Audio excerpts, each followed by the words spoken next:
फोत हो जाने वाले सरकारी मुलाजमीन की बेवाओं के लिए अब एक अच्छी खबर सामने आ रही है। पंजाब हुकूमत ने अब एक बड़ा फैसला कर लिया है। आपको बताता चलूं कि बजट 2025 में पेंशनर्स की बेवाओं को जो पैसे मिलते थे यानी पेंशन मिलती थी उस पर कट लगाया गया था और कहा गया था कि 10 साल तक उनको पेंशन मिलेगी। यानी जब उनका खामद फोत हो जाएगा तो उससे 10 साल बाद तक उनको पेंशन मिलेगी, उसके बाद उनको पेंशन नहीं मिलेगी, यानी कट लगा दिया गया था। अब पंजाब हुकूमत की जानिब से मरियम नवाज साहिबा की जानिब से बड़ा एहसन इकदाम किया गया है। एपका ने और सरकारी मुलाजमीन ने एहतजाज किया था, रोड ब्लॉक किए थे, जिसके बाद अब एक बड़ा फैसला किया पंजाब हुकूमत ने कि वो पेंशनर जो फोत हो चुके थे उनकी बेवाओं को अब ताहयात पेंशन मिलेगी। यानी जो 10 साल का क्राइटेरिया रखा गया था कि 10 साल तक उनको पेंशन मिलेगी, उसके बाद कोई पेंशन नहीं दी जाएगी, तो उस फैसले को अब रिवर्स कर लिया गया और अब ये एक बड़ा फैसला किया गया कि 10 साल नहीं बल्कि ताहयात उनकी बेवाओं को पेंशन मिलेगी। और ना सिर्फ उनको बल्कि उनकी अगर कोई बच्ची या बच्चा माजूर है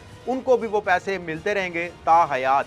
और ये एक अब बड़ा फैसला किया गया है। इस खबर को सुनने के बाद पेंशनर्स और उनके अहले खाना में खुशी की लहर दौड़ गई है और सरकारी मुलाजमीन जो कि सरकारी नौकरी करते ही इसी वजह से थे कि कल को जब हम इस दुनिया से रुखसत हो जाए तो हमारे बच्चे सिक्योर हो सकें, हमारी बीवियां सिक्योर हो सकें, उनके लिए अभी एक बड़ी खबर सामने आ रही है कि उनका एहतजाज अब रंग ले आया। आपको बताता चलूं कि एक क्राइटेरिया क्या होता था पेंशन का कि अगर कोई सरकारी मुलाजम दौरान ड्यूटी उसकी सर्विस अगर मेच्योर हो गया और वो उस दुनिया से रुखसत हो जाता है तो उसकी बेवा को पेंशन दी जाती थी और ताहयात दी जाती थी। और अगर कोई शख्स सर्विस पूरी करने के बाद यानी उसकी उम्र 60 साल हो चुकी है और उसके बाद जब वो फोत होता था उसकी बेवा को पेंशन दी जाती थी, लेकिन दौरान ड्यूटी फोत होने पर, मेच्योर सर्विस होने पर उसके बेटे बेटी या उसके किसी भाई को जो कि अहल होता था उसको मुलाजमत दे दी जाती थी, उसकी जगह पर वो नौकरी भी लग जाता था और उसकी बेवा को पेंशन भी दी जाती थी। तो अब ये सरकारी मुलाजमीन के लिए एक बड़ी खबर सामने आ रही है जो मैंने आपसे शेयर करने की कोशिश की। आप इस खबर के बारे में क्या राय रखते हैं कमेंट सेक्शन में जरूर बताइएगा। हमें दीजिए इजाजत। अल्लाह निगहबान।